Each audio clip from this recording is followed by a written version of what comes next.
have you ever wondered how women of color are affected by the society we live in and fertility treatment? So fertility treatment, as we know, is really difficult to access for many people for financial reasons, but there's even more to it than that for the Black community. Chiquita Lockely is our guest tonight, and she is going to talk to us about all of the issues that Black women face when they have infertility issues, when they want to use donor conception, when they have gynecological issues. She's also going to talk about Black men's perspectives and how things really need to change. She also has other ideas for agendas in the future, and she'll talk about all of that. And she's going to talk about her film, Eggs Over Easy, which is a fantastic documentary that was picked up by Oprah Winfrey. So listen to this podcast. I think you'll really learn a lot, and I think it will inspire you to raise this conversation and help us move the needle in the right direction.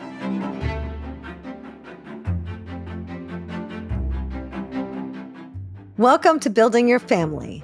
This is a podcast about donor conception, surrogacy, fertility treatment, and all the ways that the modern family is built. I'm your host. I'm Lisa Schumann. I'm a therapist, an author, a researcher, and I am passionate about helping people have a better journey to parenthood and a better parenting experience. And on today's episode, we have Chiquita Lockely. So if you don't know Chiquita, she is a fantastic person, and she is an executive producer and director who recently won an award, and I met her that evening at the Night of Hope event. Night of Hope is an event for Resolve, and Resolve is a national infertility organization, which is an incredible organization. If you haven't accessed their information, please go on their website. Please take a look at our previous episodes with both the chair and the director of Resolve. It's an amazing support organization, and Chiquita won the award for her advocacy in helping women of color find a better path to parenthood. And so through her movie, Eggs Over Easy, she helps us understand all of these issues that we're going to talk about tonight and some more. So I'm going to introduce you, Chiquita, and let you talk a little bit about yourself. Welcome, and thank you so much for your patience and persistence in getting this evening to work out. So thank you. Lisa, thank you so much for having me. Technical difficulties always happen, and we are just here for it. So I'm glad. I'm Okay. glad we're able to make this work tonight. A little bit about myself. I went to Spelman for undergrad. I got a degree in English. I went to Emory University. Both schools are in Atlanta, by the way. I went to Emory University, got a master's in film studies. Always only planned to be a producer. I did not plan to be a filmmaker. But when I went in for my annual pap smear, my gynecological exam, right after my 40th birthday, my doctor looked at my charts and said, Miss Lockley, you have a birthday coming up. Your eggs are turning 41. What do you want to do with them? And I did not know. No one had ever asked me that Wow. question. I am a type A person. I plan things. I am a planner. So if I had ever had the question, I'm sure I would have had a plan. But nobody ever asked me. I didn't know I should be thinking about doing something with my eggs. I'm not married, so it just was never a question. And once she asked that question, I went down a rabbit hole, a very dark, bleak rabbit hole. Yeah. And sometimes it was scary going down this rabbit hole of just so many questions with very few answers. And I kept wondering, why are Black women talking about this? So all of my friends, family, friends of friends, 5 degrees of separation, 3 degrees of separation. We're always having issues on this reproductive spectrum, and it could be from women who wanted to tie their tubes and couldn't, all the way to women who wanted to have children and couldn't, and we just weren't having the conversation. So my plan was to do a short film, which was going to be about 15 minutes, cost about 15,000, and it was something I could manage myself, pay for myself, just to say, like, girls, pay attention. Do you know what is happening with fibroids? Do you know that you should have a plan for your eggs? Do you know what insurance you need to make sure that you're able to freeze your eggs or have IVF? And it was going to be 15 minutes. And I talked to a handful of friends about it, and each of them would say, well, you know, our friend such and such, or you know, our sorority sister, or you know, this person, or my cousin. And so my interviews kept growing and growing and growing until we reached about 5 hours of content, which is excessive for a film. So we whittled it down to just a 2-hour film, and we got picked up by the Oprah Winfrey Network, and we aired last January. Eggs Over Easy: Black Wonder- Women and Fertility. Wonderful. Thank you. Fantastic. That is Thank so you. wonderful. Congratulations. That's amazing. That's so fantastic. So I'm so excited to hear that, but sorry to hear that this is the way that this unraveled for you. Yeah. And I'm sure a lot of people have come up to you since then or written to you or asked you about this film. And how has that evolved? How have you gotten the word out? How did Oprah Winfrey find you? How did you get the film publicized and all of that? Okay. So I'll first to the first part of your question, how has it evolved? It's so fantastic now because it's been about 7 years. It took us 7 years to make the film. So it's been a while. And now people are sending me pictures of their babies. That is how long Oh, it's been since we were out trying to get investors and trying to get the show picked up. That is how long it's been where we raised the alarm, sounded the alarm for these women. And many times, especially with Black women, like you've gone to college, you've gotten the degrees, you're working your way up your career, and this wasn't something you're thinking about. So just bringing the concept of pay attention to your reproductive health, figure out if you have infertility, just putting it somewhere where they can pay attention, that kind of encouraged them to go ahead and start their family building.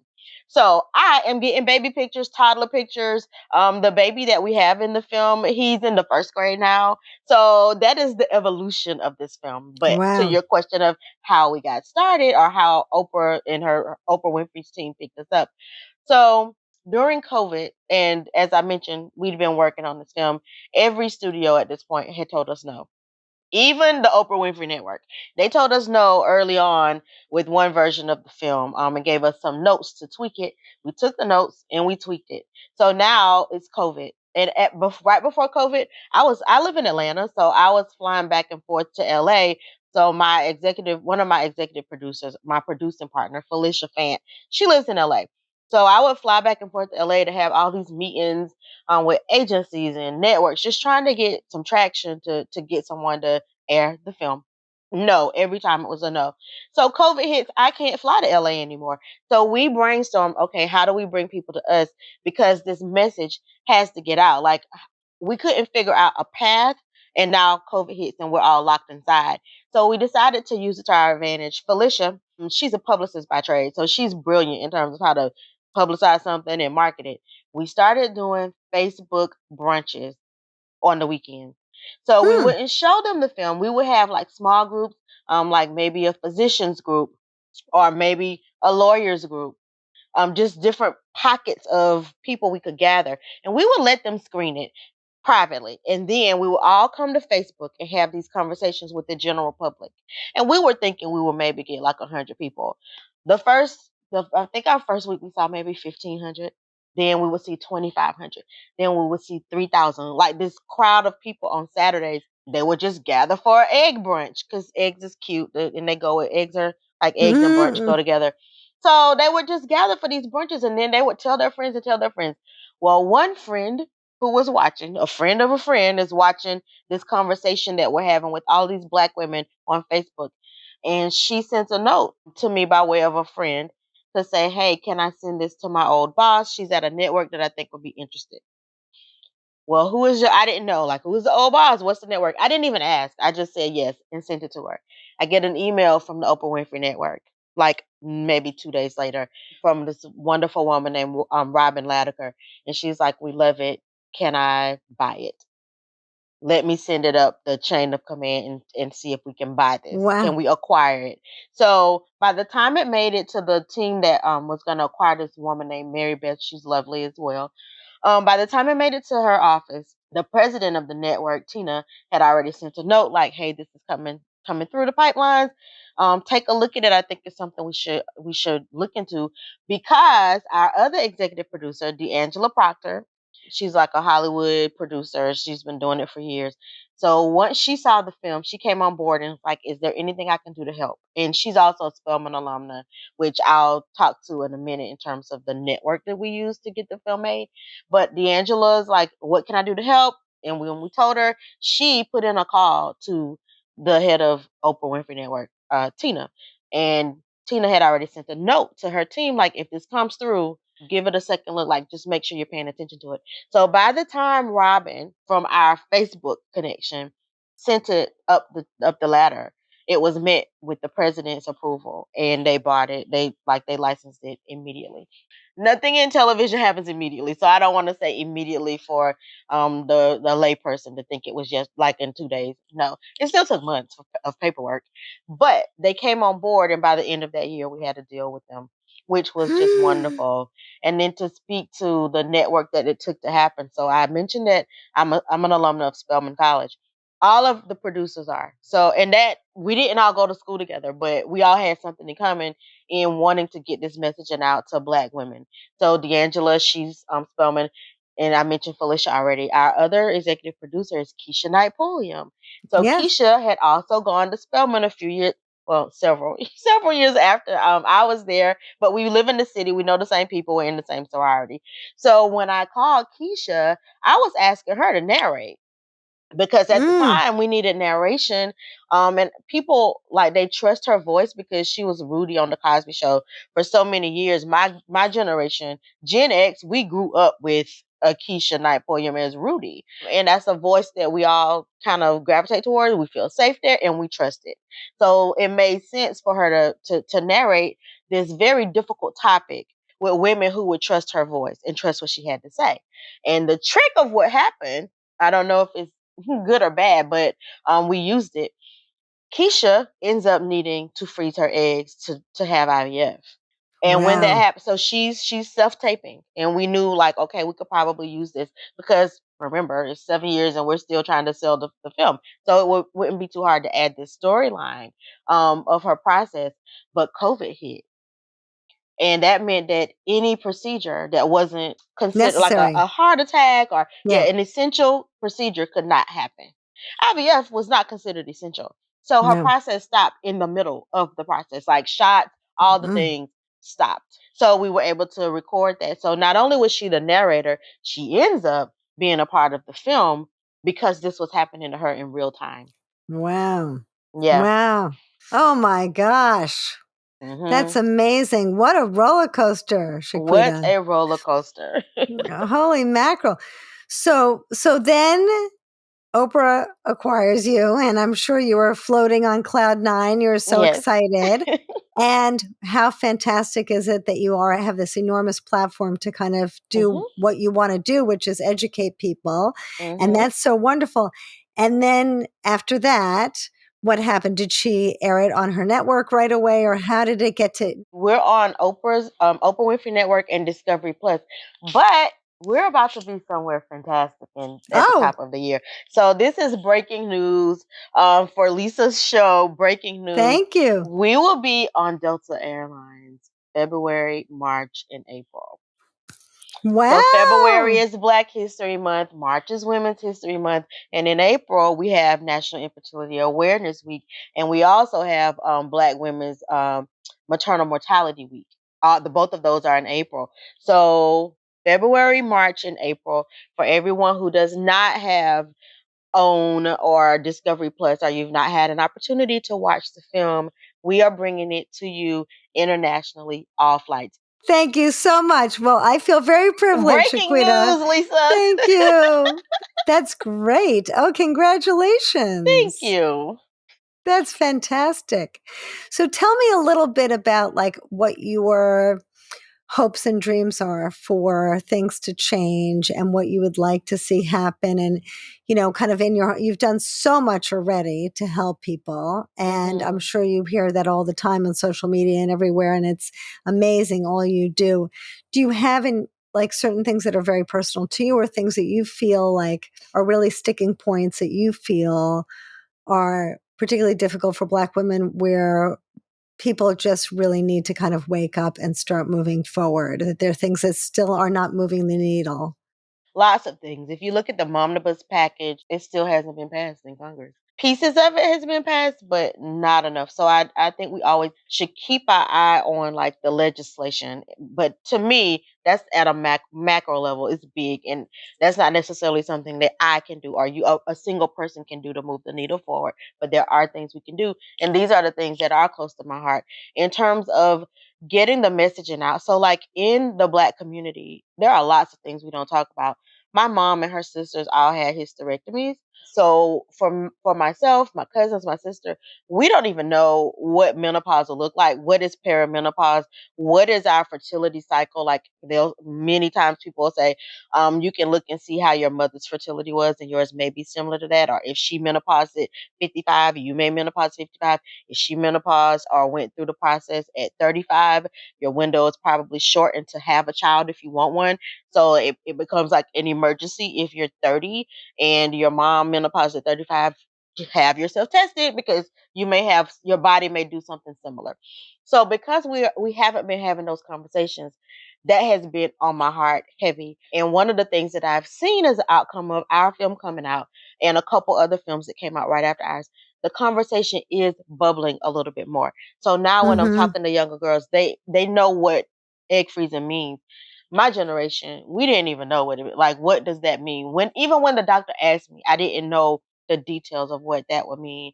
So that's close to my heart that we continue to like have the dialogue, whatever it looks like. And so let's say we talk about all the streamers and all the networks who told us no with eggs over easy.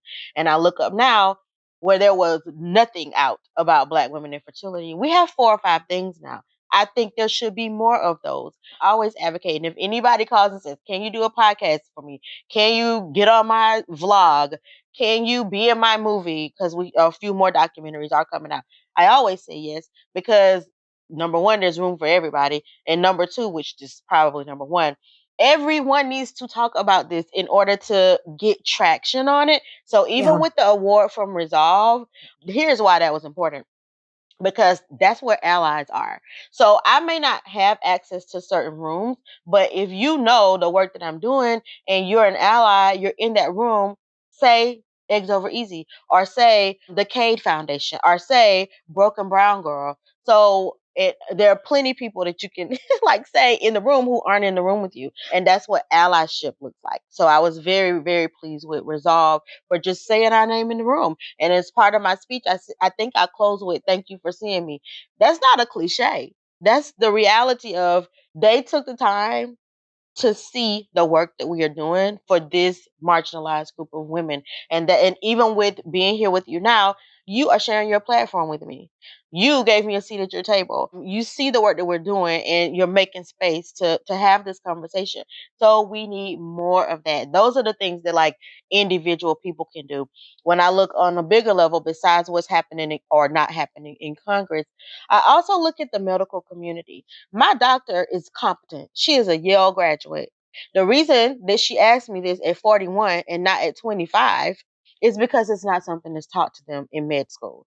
So, but I really was questioning, like, I think my doctor is brilliant. Why are we having this conversation now when Mm-hmm. my AMH is going to be so low that if I even were to try to do IVF, maybe they'll let me do it, maybe they won't. But the outcome is minimal because we've waited this long. But I've been a patient here for a decade. Why are we having this conversation now and not? This was once I started researching. This conversation should have happened a long time ago. So when I started digging in, like, I know she's brilliant. I know where she went to school. Why? Why are you just asking me this now? And I talked to Dr. Karen. She's featured in our documentary. Like, what is the problem? And when we started looking at the root of it, doctors teach, doctors act in terms of what are based on what they've learned. So if in school there are 5 questions that you ask, do you want an HIV test? When is your last cycle? So we can test to see if you're pregnant. Would you like to be on birth control? They could add one more question instead of saying, would you like to be on birth control? They could teach them to say, do you have plans for a family? Because asking me if I want to be on birth control is not the same question as, do I have plans for a family? Do I want to have children ever? And the same amount of time that it takes to ask me if I want to be on birth control or which type of birth control is the same amount of time and effort it could take them to ask us, what is your plan for having a family? Yes. And that's not happening. And that's something that is what is taught or not taught in med school. It's Yes. not on their list to ask us. And this isn't just Black women. This is all of us. All They are women. Yeah. not trained to ask us this question. Yes. That's But correct. with Black women, they really are asking. They're just like, what birth control would you like? So I think that there are levels. There's the individual level where we can just talk to our family, talk to our friends. I mentor a lot of young women. I have talked to all of them because when you're coming out of college and you're getting a job, and let's say you want to work on Wall Street and they offer you a nice 6 figure salary, and then this other company offers you, let's say, a low 6 figure salary. You have to know to ask them what their insurance policy is. You have to know that because the one that offered you the high 100, if they don't have an egg freezing policy, and you know that as a Black woman, this is something that you're probably going to need, just statistically. I'm not making it up. The CDC has numbers. This is the percentage of Black women who get married. This is the percentage of Black women who get married after having 1 or 2 degrees. This is the percentage. So it's probably going to put you with a group of like just based on numbers that needs infertility support. And if you work for a company that provides that, you add those numbers up. So yes, this company might offer you a higher figure, but they may not have any infertility support for you. No insurance at all whatsoever. The company that offers you a little bit less, once you add the cost of 3 rounds of IVF or unlimited egg freezing, which some companies, like if you're in media like a Viacom, or even if you're at like a Starbucks, they have very good insurance policies for Yes. reproductive health. So that will help you decide, do I take this job that offers me a little bit more, but no support for my quality of life, knowing that I want to be a mom? Or do I take this job? It doesn't offer me as much, but when I calculate the insurance policy, what my provisions are going to be, what this infertility or fertility rider, reproductive health rider is going to look like, does it equal out now? Well, if someone is graduating from college and they're 22, they don't know to have that conversation. So that is part of what, yes, I talk to lots of folks, but I hone in on my mentees because this is where they are in life, where they're making decisions. Is not like, oh, can I get the job that pays me the most because now I can fly myself to Paris. No, you have to look at some other things in terms of Mm-hmm. your reproductive health and know the plan. Felicia says it all the time. Plan for your reproductive health the same way that you plan for your career. So Yes. yes, you put in the effort. You went to law school. You're gonna be a great lawyer and work at partner at a firm and make tons of money. And also, what does the insurance policy look like in terms of your reproductive health? So Yes. those are Absolutely. passion points for me. I could talk about them for 5 more hours. So if you have another question, Yes. feel free. Yeah. So, we find that that's like, these are significant issues for women, right? Like your gynecologist should at 25 say, what's your plan at your pap smear because they have your captive attention, right? Every year, your annual exam at 27, at 30, every time. What are you doing? What are you planning? And yes, I agree with you. I think people need to plan for it like they plan for their career, and we all take it for granted. But I guess I'm also wondering, Chiquita, because you highlight so many things and you've kind of alluded to what happens in your family. And I guess there's Hmm. two things that I was thinking about that are, issues that are coming up a lot. And I see in not just for Black women, but in the BIPOC community, that there's a lot of issues with regard to donor conception. We don't have enough people of color for egg donors or sperm donors. And also, we are in a situation where you're not always feeling, depending upon, your family and your background, so comfortable just openly talking about your fertility journey, right? So I guess I was wondering about how you're feeling about how those two areas are progressing. It's very interesting. I can tell you how I'm feeling about it. I don't have answers to it. So I'll start there. I first noticed or paid attention to the lack of sperm donors, Black sperm donors, maybe 3 years ago. A friend called and said, is there a sperm bank in Atlanta? Because Atlanta is full of black folk. So this would be we have a high concentration of black people. So you would think this would be a good space or a good city to find black sperm. And she couldn't find any anywhere. So she's like, it was for a friend. Do you know of a sperm bank that my friend can use to find black sperm? We don't have any in New York. That is what she said. I did connect her with someone, but the numbers were still abysmal, and they ended up finding like two strong options in California. And that was when I realized this is a problem. And so I've gone on situations like this, podcasts and panels with black men, and here's where I think it's cultural, and the same is going to go for eggs, and I'll get to that in a second. Of everyone on the panel, only one of those men said he would consider being a sperm donor, and it would need to be for someone who had like cancer or something, like a reason, not just a single woman who wanted to have to be like a Hmm. mom. If it was medical, if there was a medical reason, he would consider Hmm. it. All of the other ones were like, absolutely not. So it is cultural. It is cultural, and I don't have answers to why it is cultural, why our community is so strong against sperm donations, but it that is what it is. In terms of Wow. egg donations, that's a little bit more invasive. So I understand that it's not something to be taken lightly. And I'll say two things here. So, and if I forget, remind me to circle back to the Okay. college recruitment. Okay. First thing, it's more invasive. You can't just go into a room and have a donation in 30 minutes.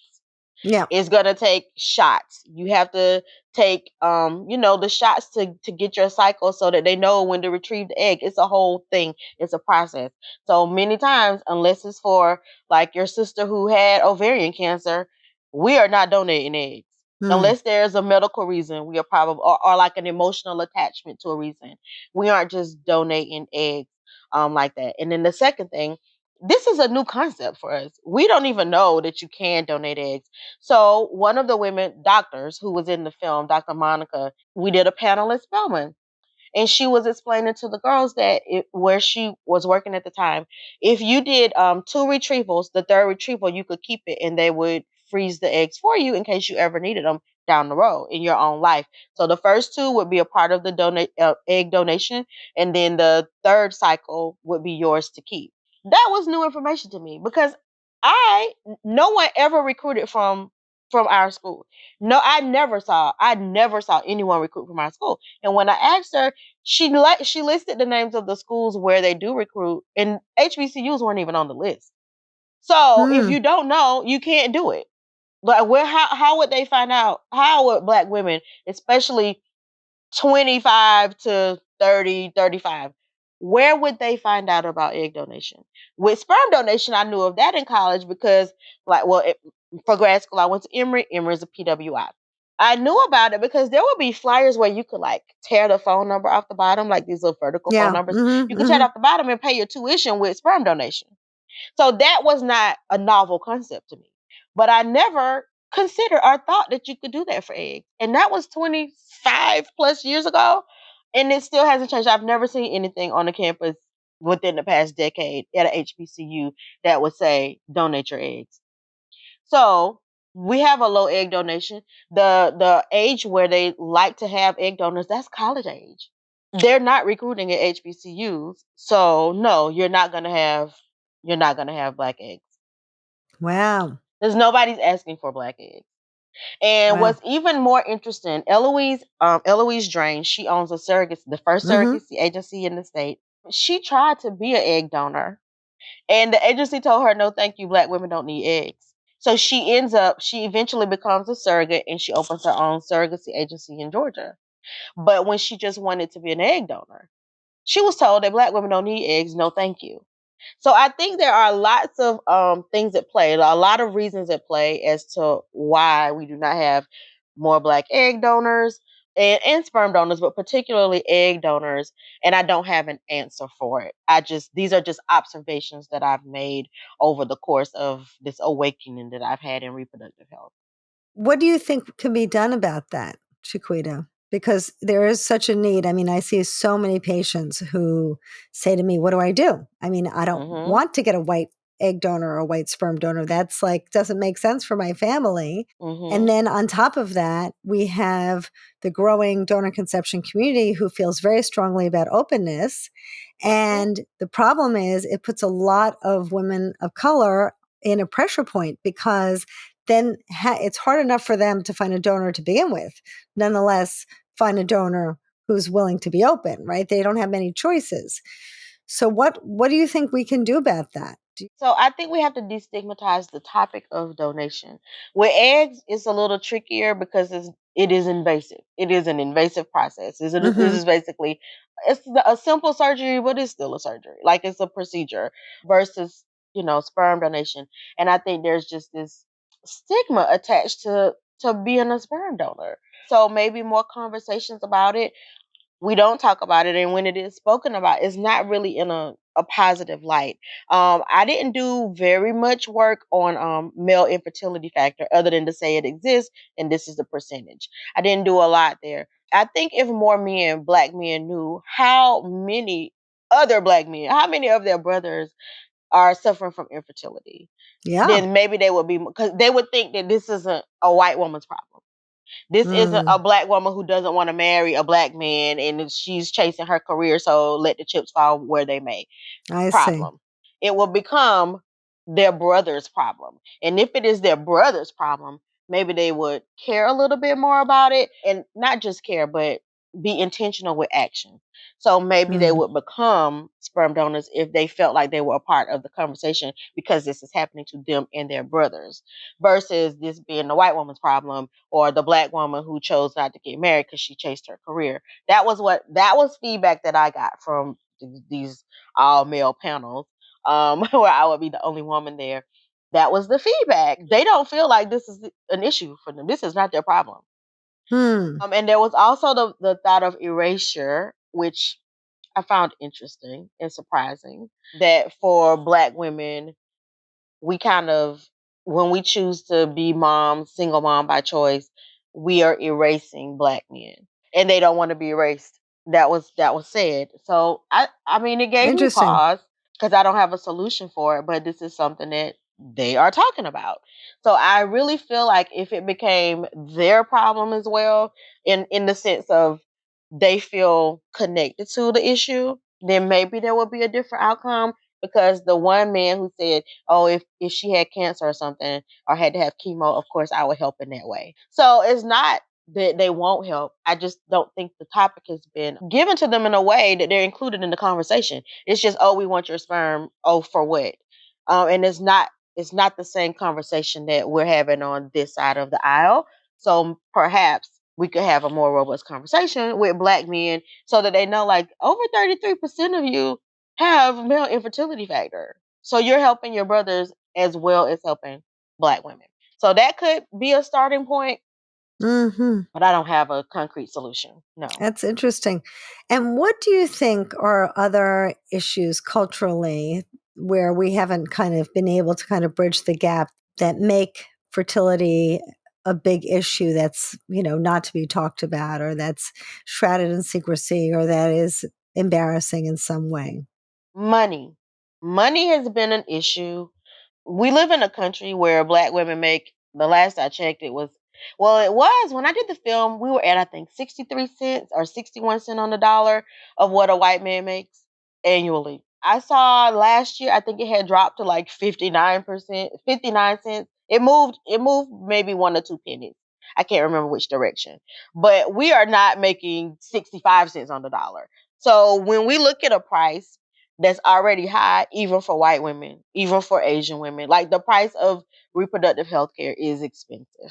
Oh, And of yes. course, there are some clinics like CNY Fertility in New Hmm. York. I think it's in upstate New York. They Hmm. have really great prices. I don't understand how they could have such great prices in the rest of the country. We don't have great prices at other places. Hmm. So the money part is a factor. So unless all of the clinics have, you know, decrease their rates, that's going to remain a problem. The fact that black women are making pennies on the dollar from a white man, that's problematic. But I don't know that we can fix it because that is like systemic to our country. That's not just like a quick Yes. fix. If a bag of chips costs $4 and I'm only making $2 an hour, and a white man is making $2.60 an hour, my math is bad, but just work with me. $2.60 an Yeah. Of hour is going to be better able to afford this bag of chips than the course. Yeah. person making $2 an hour. So the Yeah. financial barriers are very, very real. And sometimes I don't necessarily lean into the topic because I know it's expensive for everybody. Like, you can have the white woman who works at Starbucks and the black woman who works at Starbucks. Hopefully they both have some insurance, but the price of IVF is the price of IVF. So I Mm-hmm. try not to, harp on the finances too much because I know it's expensive for everybody. But when you put it on paper, and really we're making a percentage, pennies on the dollar, it's the same price, but it's not the same price. It's the same price, but this one has 63%, or 63 cents on the dollar versus a full dollar.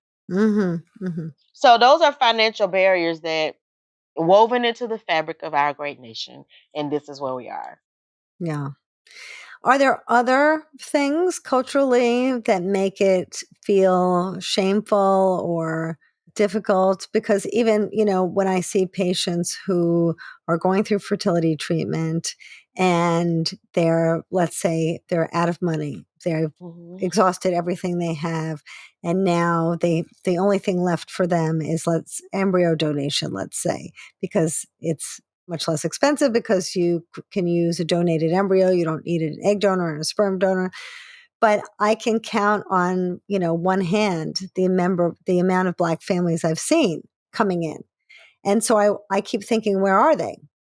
How come they're not asking? How come I don't see them in my office? Is it because there's not enough inclusion at the office? Is it because there's not enough PR out there to kind of educate? What are your thoughts about that? So I lean back into our my culture. Part of this, and we talk about it in the film, there's just it's this entire topic is shrouded in shame from slavery to now. And I would say even it predates slavery, but we live in America, so I'm just going to start there. When the value of a woman who could give birth to children was higher, she sold on an auction block for more Yes. than a woman who was barren or who was beyond her childbearing years. That didn't go away. It didn't go away. So the thought that Black women should be able to have children, the thought that we are like that trope, fertile myrtle, it didn't go away. It's so interwoven in who we as Black folk are in this country. Part of it is the shame from that. A woman should be able to have a child. You should be able to carry a child. You should be able to birth a healthy baby. That is just a part of what the expectation of womanhood is. I think it's awful. But this is your question, so this is the answer. So there's a shame surrounded by, or like enshrouded in, the myth that we're supposed to be able to be mothers, to physically birth a child, because you could be a mother without birthing a child. But we're supposed to be able to do that. And when you can't, you don't want to talk about it. The fact that they're not coming into your office is doubly not a surprise because many of us don't go to therapy. And because in our culture, you talk to Jesus and that's it. Or the Mm, women who are around your kitchen table. You don't go to therapy. Not all, because we're not a monolithic people. Not all, but many in our culture also shun therapy. So that's twofold. They're not coming to you because you're a therapist. Period. And then also, this topic is just a difficult one that we do not talk about. boy, that is so multi-layered with Hmm. issues. Well, I'm certainly glad you're out there to help break some of those barriers, Shaquita. I mean, thank goodness you've done so much already. I really appreciate your perspective. It's a lot to think about. And tell us what is next for you? What are your next steps? Is it going to be in the fertility world or someplace else? I am troubled by the overturning of Roe v. Wade. It keeps me up at night sometimes. I've been watching the news and I probably should turn off the news, but what is happening with that woman in Texas who needs to end her pregnancy, for Yes. it's Oh not my a God. viable pregnancy, first of all, and her fertility is at risk. And these people in that state, judges, not doctors, they get to decide what happens to her health. And she might not be able to have children going forward It's if she doesn't horrifying. have this procedure. That kind of thing keeps me up at night because she's recently gone to another state and had the medical care that she needed. And I think about this woman went through all that and she had the means to pay for a flight to go and have medical care somewhere else and to pay for whatever she needed to pay for. What happens to the girl who lives on MLK in whatever urban inner city who doesn't have a money to have a Yes. flight to go and get the medical care that she needs in another state? What happens to Yes. her? Yep. So it bothers me. It keeps me up at night. Even when I look at like IVF and reproductive care, there are times when sometimes more than one embryo is needed to ensure just one healthy baby. So Yes. what happens? The line is so blurry there. What happens if you need to end part of that pregnancy? The language is tricky and slippery. It's nobody's business but your doctor. If the goal is to get to this healthy baby, and they've started with 2 embryos, and sometimes 3, they don't really do 3 a lot anymore. What happens to this woman? And so that is what is keeping me up at night. I'm trying to work through that, and hopefully it ends up being a documentary or something because it just breaks my heart. It breaks my heart. And this was just the one story that got a lot of Oh, publicity. yes. Like it got a lot of eyes on it. Right. What Yes. But about they're all, all the voices that are in the margins? We can't hear them. We can't see their stories. What in the world? And I'm almost 50. So I have never lived in a world without Roe v. Wade because I'm not 50 yet. And it was 50 years old.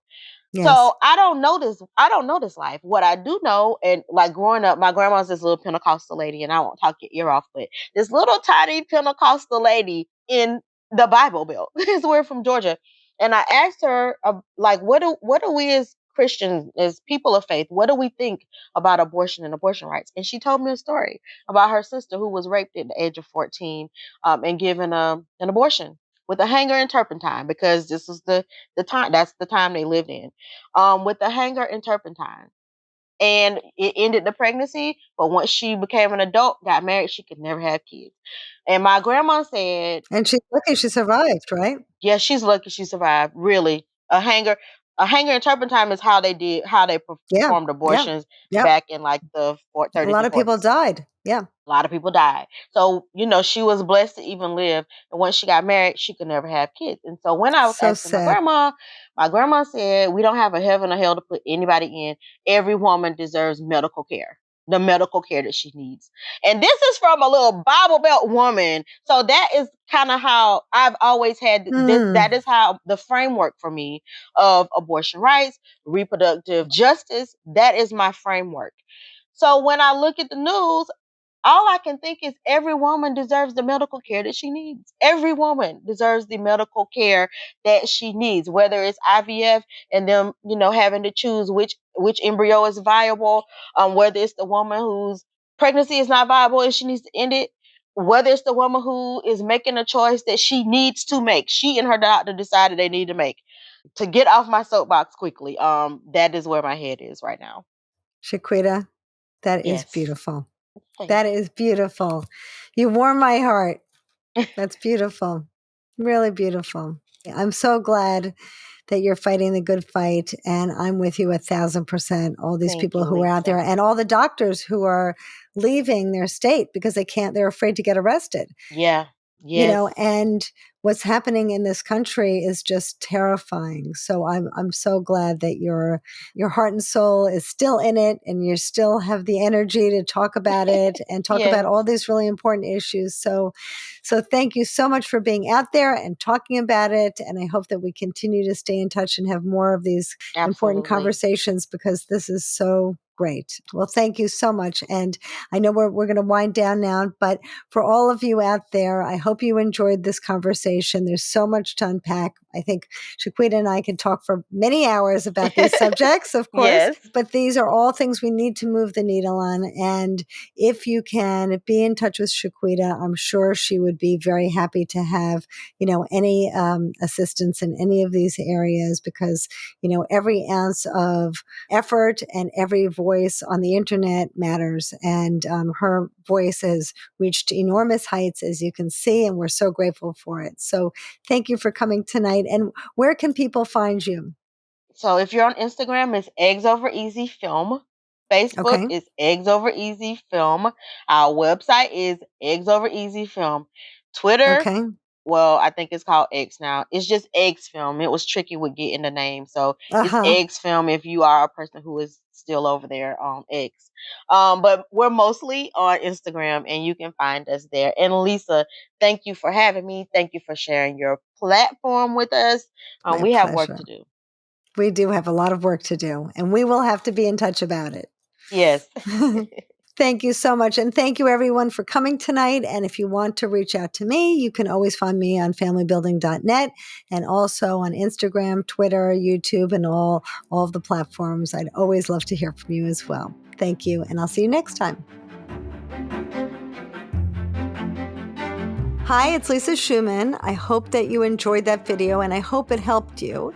And if it did, please give us a thumbs up and subscribe, because that's how we keep going. It's really important to us.